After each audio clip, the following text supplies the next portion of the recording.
Hello viewers, welcome back to my channel. आप सब लोग कैसे हैं। आज यूडीआर किचन में बनने जा रही है मटन बिरयानी।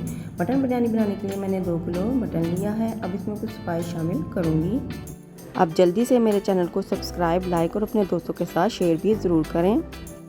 1 टेबलस्पून शाहजीरा, 8 से 10 काली मिर्चें, 4 से 5 लौंग, 2 दालचीनी के टुकड़े, 2 बड़ी इलायची, 4 से 5 हरी इलायची, 2 बादियान के फूल और 2 तेज़पात जिसको मैंने तोड़कर डाले हैं, 3 टेबलस्पून अदरक लहसुन का पेस्ट, 4 से 5 कटी हुई हरी मिर्चें, आधा किलो टमाटर स्लाइस में काट कर वो शामिल करने हैं, 3 टीस्पून धनिया पाउडर, हस्बे ज़रूरत नमक, पीसी हुई और कुटी हुई लाल मिर्च 1-1 टीस्पून, 1 टीस्पून काली मिर्च, 1 टीस्पून हल्दी, 1 टीस्पून गरम मसाला, आधा पाव फ्राई प्याज और 1 कटोरी बीट किया हुआ दही डालकर इसे अच्छे तरीके से मिक्स करना है।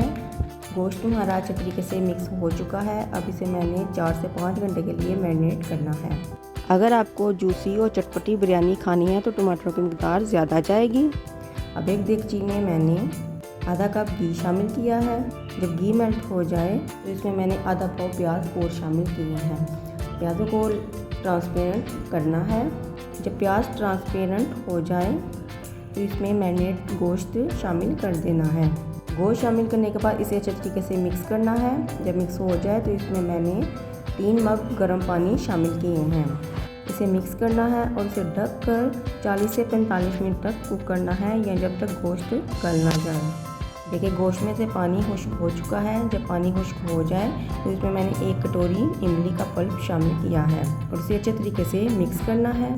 जब इमली का पानी खुश्क हो जाए तो इसमें मैंने 2 टेबलस्पून नींबू का रस शामिल किया है। धनिया पुदीना, 2 टेबलस्पून धनिया पाउडर, 1 टेबलस्पून का शाहजीरा, नींबू के छिलके और तेज़पात लिए हैं। अब पानी में मैंने थोड़ा सा घी शामिल किया है और अब इसमें सारे मसाले शामिल कर देने हैं। अब इसमें सिरका शामिल करना है और 1.25 किलो चावलों के हिसाब से नमक शामिल करना है हस्बे ज़रूरत। तो इसमें भीगे हुए चावल शामिल कर देने हैं। ये चावल 80% तक कुक हो चुके हैं। मैं आपको चेक करके भी दिखाती हूँ, ऐसे चावल होने चाहिए। अब चावलों का सारा पानी मैं स्ट्रेन कर लूँगी और इसे ठंडा होने के लिए रख दूँगी।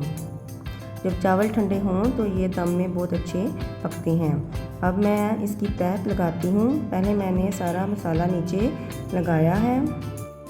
अब इसमें टमाटर और नींबू शामिल करने हैं।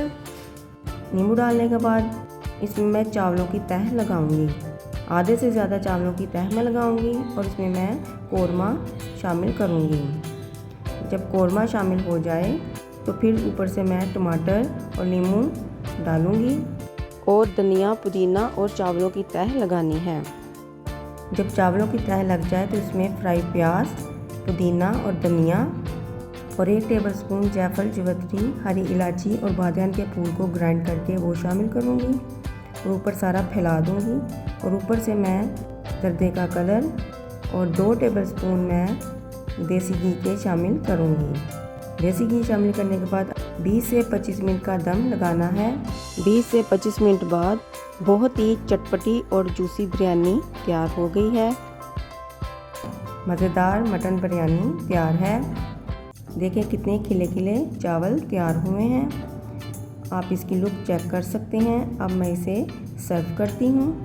देखें कितने खिले खिले चावल तैयार हुए हैं। ये इतनी टेस्टी और मज़ेदार चटपटी बिरयानी तैयार हुई है।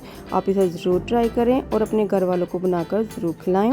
अगर आपको मेरी रेसिपी अच्छी लगती है तो मेरी वीडियो को लाइक और शेयर करें और मेरे चैनल को सब्सक्राइब करें ताकि सबसे पहले नोटिफिकेशन आपके पास आए। आप कमेंट में बताएं कि आपको मटन बिरयानी कैसी लगी है। आप अपनी दुआओं में याद रखें। शुक्रिया।